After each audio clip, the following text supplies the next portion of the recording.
It's really a pleasure to be here. It's a pleasure to be here to talk with you, to represent ArtCenter College of Design, as well as to represent the Walt Disney Company. I was an Imagineer for 34 years, loved every second of it, and in my skills learned at ArtCenter really was dramatic and really boosted my career when I worked for Walt Disney Imagineering.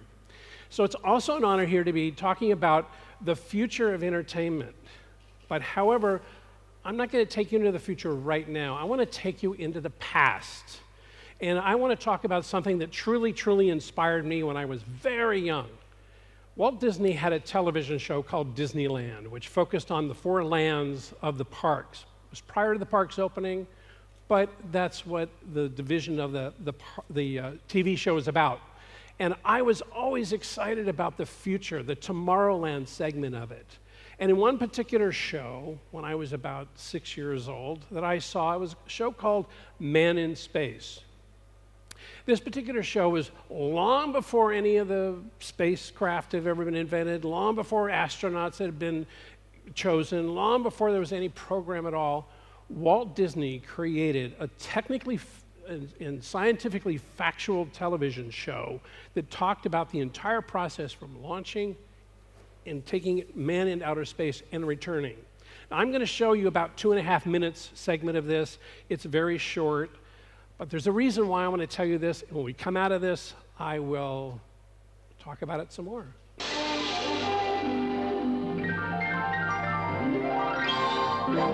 Walt Disney's Disneyland.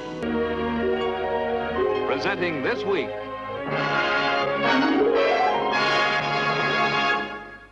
In our modern world, everywhere we look, we see the influence science has upon our daily lives. Discoveries that were miracles a few short years ago are accepted as commonplace today. Many of the things that seem impossible now will become realities tomorrow. One of man's oldest dreams has been the desire for space travel, to travel to other worlds.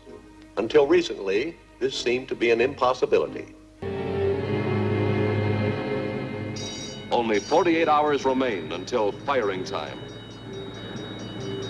Our spaceship moves ponderously toward the firing site.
Mission completed. Man has taken his first great stride forward in the conquest of space. His next goal will be the exploration of the moon, then the planets, and the infinite universe beyond.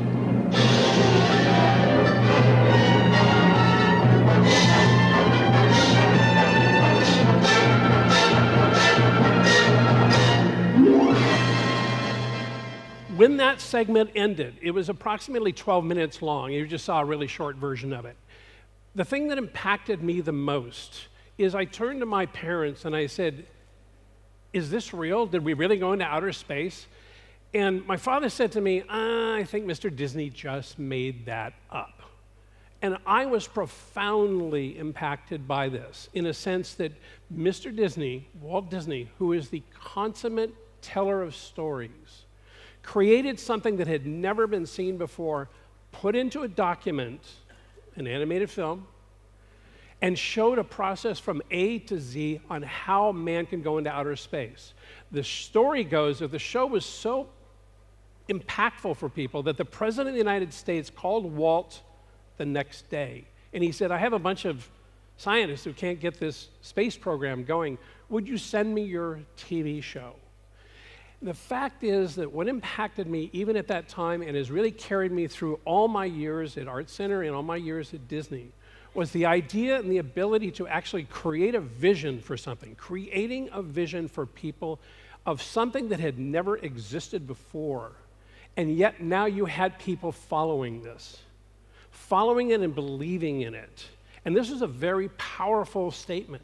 Now, when I started at ArtCenter, College of Design, I focused all of my attention on how to be able to create visions of things, to do renderings, to do drawings, to really take ideas that had never existed before and put them into a form where they actually could be sold. Sold to management, and so when I worked at Imagineering, this is, you can see Walt Disney Imagineering logo, and I think this is the other quote is a very, very famous quote by Walt Disney, and it is, it's kind of fun to do the impossible. And this is what the organization is really all about. Now, I'm going to tell you briefly about Walt Disney Imagineering. I'll go very quickly. It's one of the most creative and innovative organizations in the world. It varies, but there's many as 3,000 worldwide Imagineers. The Walt Disney Company has over 150 million guests a year through all of its parks. In Imagineering, there's about 150 different disciplines, engineers, architects, writers, all people who are dedicated to the Disney theme parks. I think Disneyland is the #1 Instagram location on planet Earth right now. But anyway, this is the organization that put things together. Now, my contributions is that right out of ArtCenter, I actually came to work at Imagineering, and I was working on ideas for what was called Future World for Epcot Center. And these are a series of renderings and drawings. I literally did hundreds of these drawings. And the benefit was to actually be able to articulate exactly what was on our minds, the team's mind, the direction we're going, because in our world, you must sell things to management. Night views, concepts for overall ideas. This was for a GM test track, a GM post show, which showed all types of different kinds of transportation, a space pavilion that we worked on, a huge space pavilion that I worked on.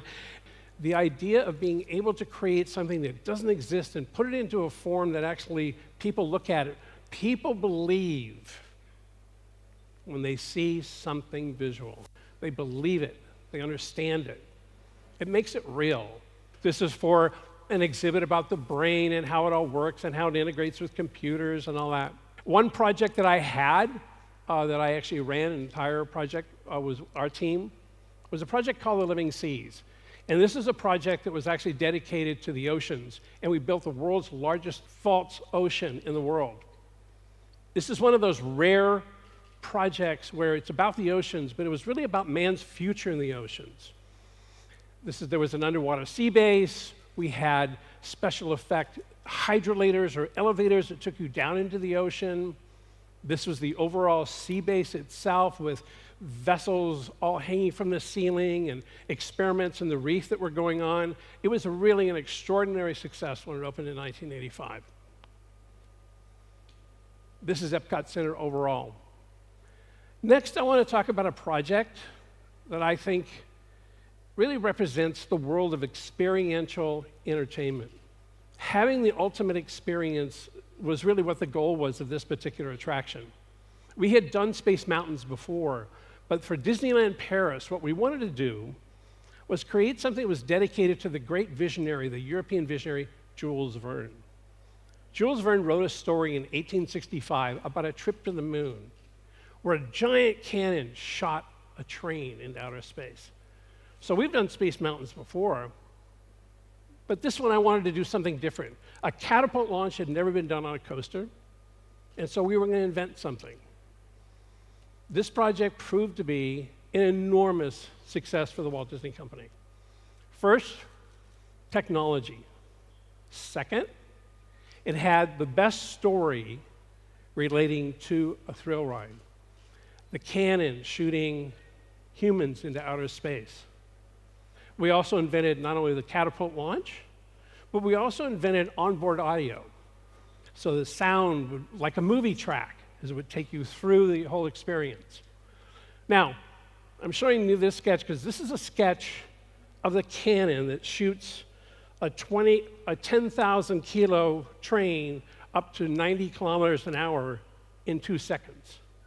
It had a recoil system, and it fired this train into the mountain at an extremely high speed with a great audio track with it. Now, when you see this sketch, you don't quite understand how big it is. Here's the cannon being installed right now, and here is the cannon completed. Now, what you see below there are 65 team members in front of this particular cannon. It was a phenomenon, and it's really quite amazing to see. It's all animated.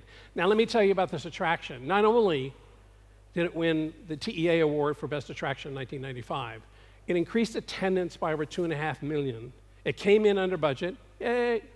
And it revolutionized coasters because it was the first coaster representing a catapult launch system. It's the ultimate experience, in my opinion. Also had a walkway going through, which took you into this fantastic outer space environment. It had 3 loops going on the inside and also goes twice as fast as any other Space Mountain we had. It was the perfect attraction. And this is what, when I'm in charge of a project and I work with the most amazing team of Imagineers, in terms of engineering and in terms of putting operational things, putting together, architects that you work with, it's a very collaborative process that I was privileged to run for Disneyland Paris.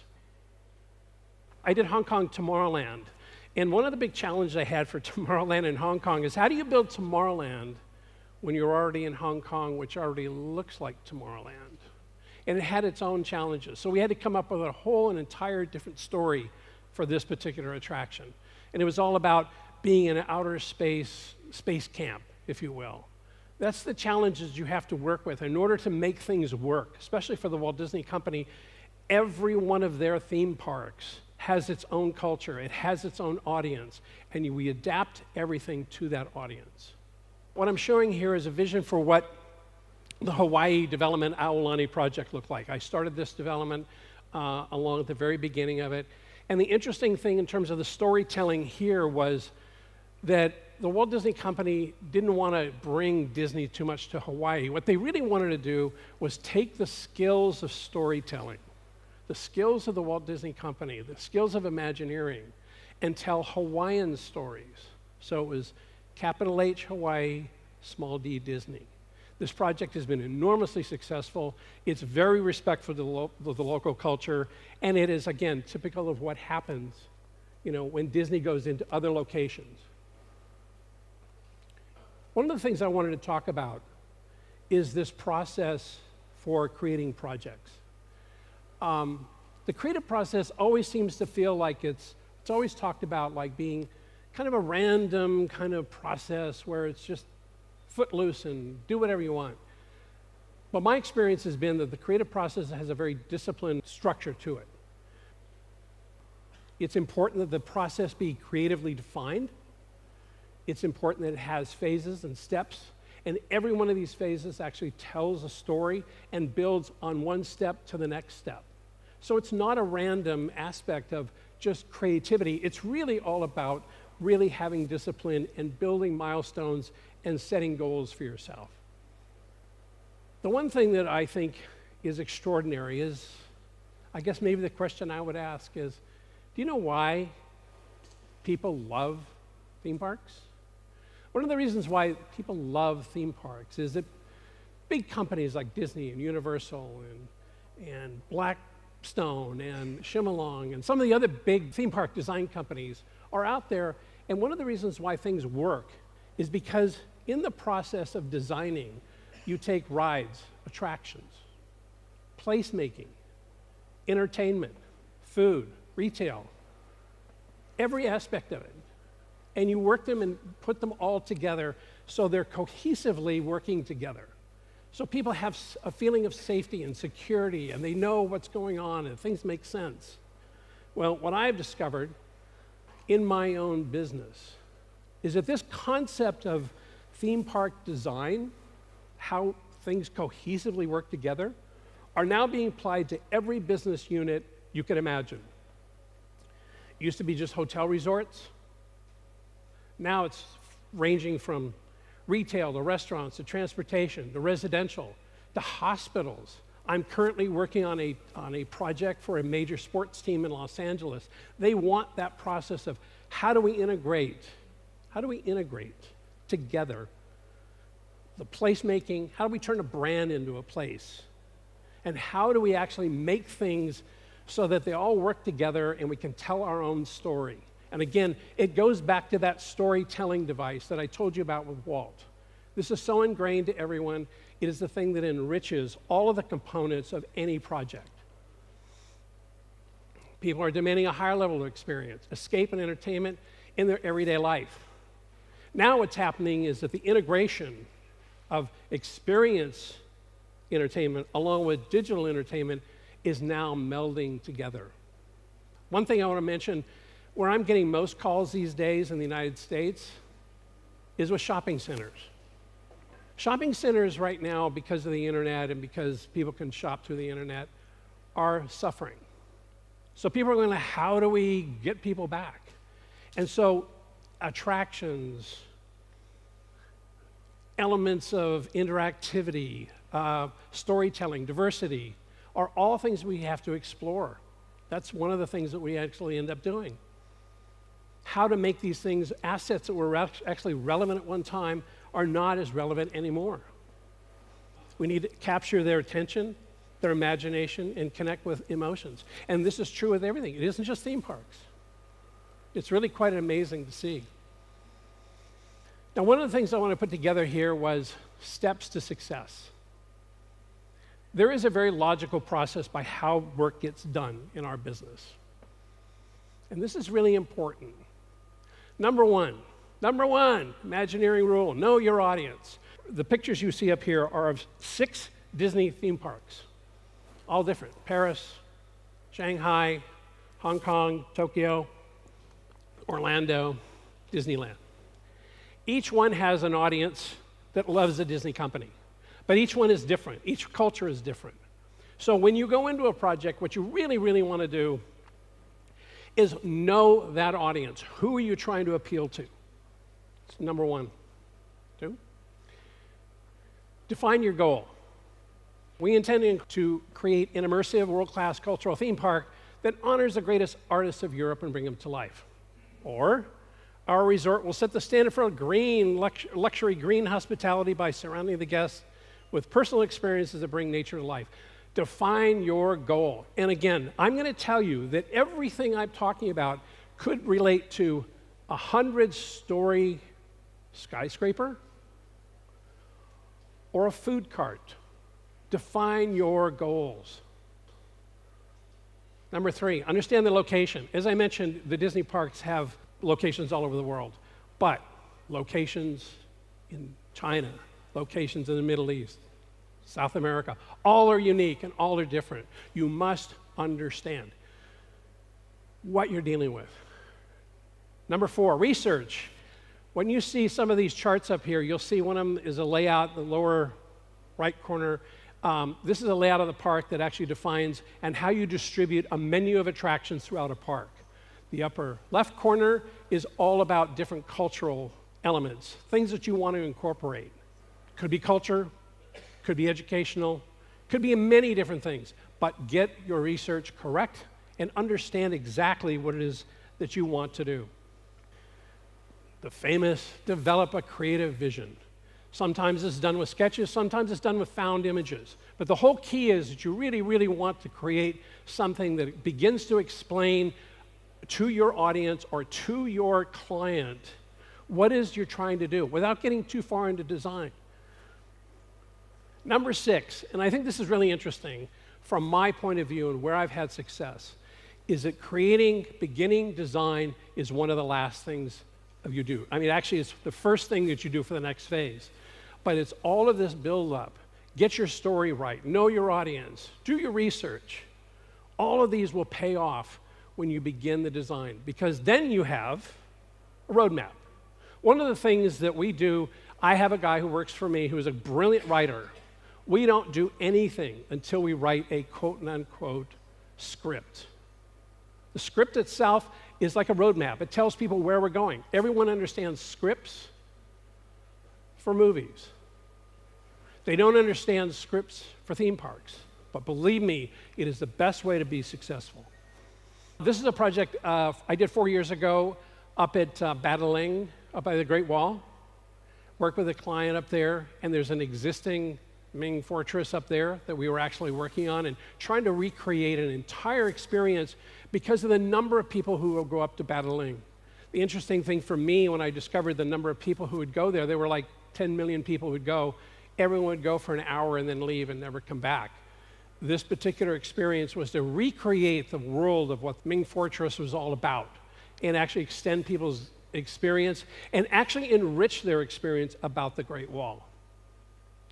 We did a lot of interactive play experiences for this Ming Fortress. The design was fantastic. I'll never forget my experience of a very late night meeting with this amazing woman who was like head of the government person, head of the Great Wall area there. And she kind of came right up to me and said, "Do you think you know everything about Chinese history?" And I said, "No, I don't. We have people who do that. I mean, you have people who do that. But what we do is that we can take that history and bring it to life with 21st century technology." Some of the history there was just fantastic. It's almost like some of the story elements for the Great Wall actually write themselves. It's quite amazing, really quite amazing to see. We do literally hundreds of sketches like this. This is where you combine attractions, how to make stories work. These are very rough sketches, and I will tell you that one thing when it comes to doing drawings for theme parks, for every rendering you have seen today, there's probably 90% of sketches that never see the light of day. This process of creativity is one it's not an exact science. What you're doing is you're throwing as many ideas out there, but the key is to have the visual experience or the visual talent, if you will, to be able to make those ideas understandable for other people and explore the ideas and work it against the storyline. It is very important to do that because this theme park business and any other business connected to it is a very, very collaborative experience. This is a project that I did up in Korea called Robot Land. I wanted to really do this. This Taekwon V is holding the roller coaster. If you can see, he's holding it, and he's diving down. This is a project that we did in Dubai, and because it's very hot there, we wanted to create this magical forest. And so this is some imagery relating to that.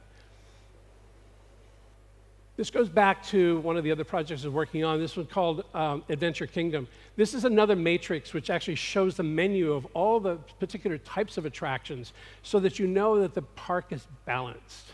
You can see that there are different, the DEC in the Disney world, those are qualifying letter designations for what the type of attraction. E attractions are always the greatest attractions. This was a Discovery Park that we did. Again, another storyline. Oh, this was a project, a Kung Fu project that we were doing. This was an element of a big, big projection show in kind of a roller coaster city type scape like it's Hong Kong. You can see the variety of things we're doing. This is some early concepts I did for Universal. Here's some artwork that I did for Disney, for Shanghai Disneyland. And the idea here was to actually introduce the Disney characters.